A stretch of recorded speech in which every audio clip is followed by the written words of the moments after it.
Olá pessoal, bom dia ou boa tarde, depende de quem estiver assistindo, qual horário que vocês estão assistindo agora esse pequeno vídeo. Sou a professora Roberta, da EMEB João Nogueira, professora de Ciências, e eu, junto com a professora Marisa, também de Ciências, estaremos preparando vídeos sobre conteúdos, que abordem conteúdos preparatórios para a OBA. Quem já ouviu falar na OBA? Provavelmente alguns de vocês já até fizeram prova. A OBA é a Olimpíada Brasileira de Astronomia e ela acontece anualmente. Esse ano a prova será dia 20 de maio e terá sua 25ª edição. É muito legal a importância da participação, porque além de você estar enriquecendo seus conhecimentos sobre astronomia, você também poderá ter oportunidades no futuro de ter bolsas de estudo e até ingresso em algumas universidades.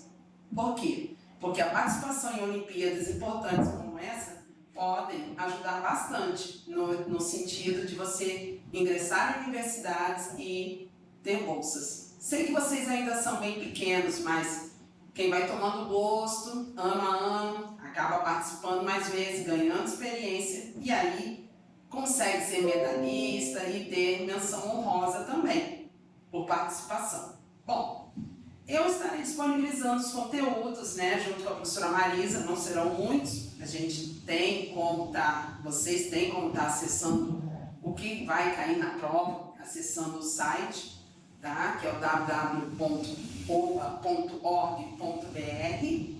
E as professoras de vocês também terão autonomia para, em sala de aula, trabalhar esses conteúdos. É muito importante, bem legal que os alunos de Craivinhos estejam em massa, em peso aí participando. Tá bom? Bom, é o seguinte, a astronomia, só para falar um pouquinho aqui, que nós não somos sozinhos no universo. Olha aqui o nosso planeta representado nesse globo aqui, tá?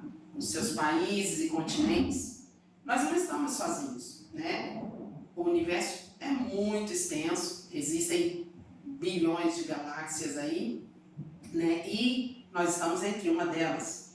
Nós estamos na Via Láctea, e dentro da Via Láctea a gente tem em torno de 200 bilhões de estrelas. Mas existe um sistema solar, uma estrela aqui, que faz parte desse sistema que é o Sol, A gente é um pontinho nesse universo todo, então estamos aqui. Esse sistema solar, ele surgiu há aproximadamente 4,5 bilhões de anos, segundo estudos. E o nosso planeta, aproximadamente durante essa época, também surgiu, Depois a gente vai entrar em detalhes, falar um pouquinho da teoria do Big Bang. Eu estou dando agora só uma introdução do quanto é interessante o assunto. E existem várias formas de estudar astronomia. Uma é a gente vendo vídeos, lendo conteúdos, escutando professores que vão tratar do assunto. E a gente sabe que para chegar nessas informações, muitos equipamentos estão aí funcionando, hoje em dia bem mais moderno, para estudar as estrelas e o universo. Um desses equipamentos aqui é a luneta.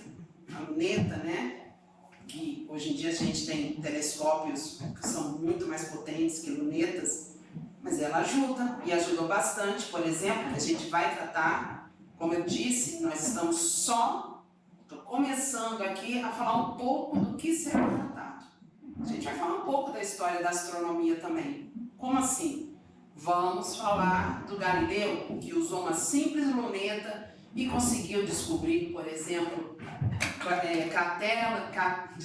crateras na Lua e além de outros planetas, além de estrelas, que eram chamadas estrelas e, na verdade, eram planetas. Porque muitos que a gente vê assim no céu brilhando, a gente pensa que é planeta, que é estrela, mas não é planeta. A gente vai falar sobre isso também, Sobre a diferença entre estrelas e planetas. Bom, a luneta é um instrumento simples e ajuda. Hoje em dia existem bastante sondas espaciais, bastante equipamentos que podem estar colaborando com isso. Diante dessa coleta de informações, através de planetas, através de equipamentos, através de naves, né, de foguetes e na órbita da Terra tem bastante satélites, a gente tem muita informação.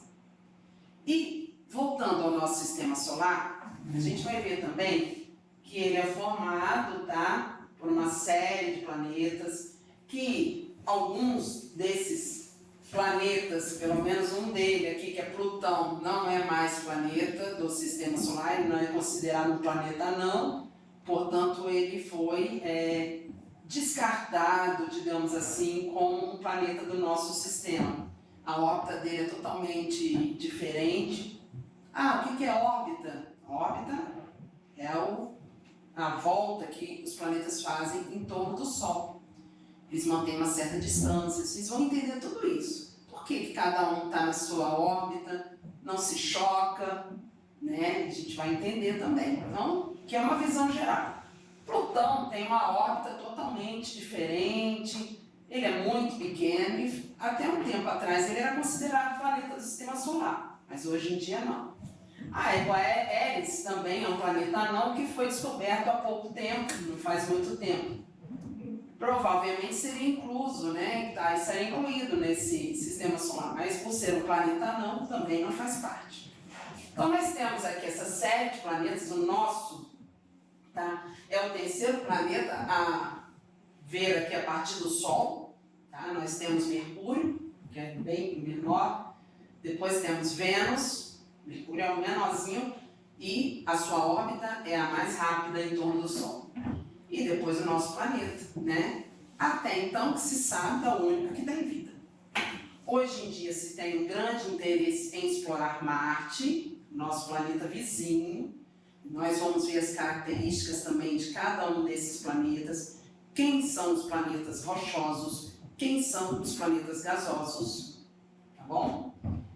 Vamos falar um pouquinho de Marte, porque existe uma exploração aí nesse planeta, uma exploração científica e tudo, e a possibilidade até de se ir a Marte, permanecer lá. Atualmente não é possível, e vou explicar também ao longo dos nossos encontros sobre isso. Certinho? Bom, o que a gente pode ver? Além de estudar o sistema solar, como falei, estudar a história da astronomia, desde Galileu, um pouquinho da história, que é super importante. A ida do astronauta brasileiro, vocês sabem que nós tivemos um astronauta brasileiro que atualmente ele é ministro da Ciência e Tecnologia. Tem que falar, está lá no conteúdo. Vamos falar sobre a ida dele à Lua, né? E, aliás, a ida dele ao espaço, tá? Fazendo uma correção. E qual a importância dele nessa expedição, né? A importância do Brasil. Também trataremos disso, pois está lá no conteúdo. E vamos também estar falando um pouquinho sobre céu, constelações, tá? Isso daqui se chama planisfério, só para vocês terem uma ideia. A gente pode, usando o planisfério, saber em determinado dia do mês, né? Do mês aqui, por exemplo, desse ano, qual mês, em determinado dia de um mês, a gente pode estar olhando, sabendo que a determinada hora, a gente tem aqui as horas, que constelações a gente pode encontrar. Então, existem várias. Se eu pegar aqui, como exemplo, o dia 5 de março, olhando para o céu em direção ao norte, a gente tem a constelação de Sagitário, a constelação de Delfim, Hércules, tá? Pégasus, algumas das constelações. E existem algumas referências no céu que também são muito importantes, como, por exemplo, né, o Cruzeiro do Sul. Então, a gente vai falar um pouquinho dessas constelações e da importância, né, delas como referência no céu. Cruzeiro do Sul, Três Marias, que foram muito importantes, por exemplo, na era das navegações. E até hoje não se navega apenas somente usando né? Não se aprende a navegar nos oceanos usando apenas equipamentos como GPS. Precisa saber também como se guiar pelas estrelas, pelas constelações, pelas principais referências celestes. Por quê? Caso você tenha um defeito nos equipamentos, o marinheiro, né, o comandante ou de um navio, ele tem que saber usar. E a gente vai tratar disso, tanto da importância da astronomia, tanto do quanto a gente tem a aprender sobre, principalmente, nosso sistema solar, né, e sobre a questão também da participação do Brasil nas expedições, nessa expedição que aconteceu a ida do astronauta Marcos Pontes, né, sobre os equipamentos importantes, né, e outras questões aí que vocês vão ver no conteúdo, tá bom? Agradeço a atenção.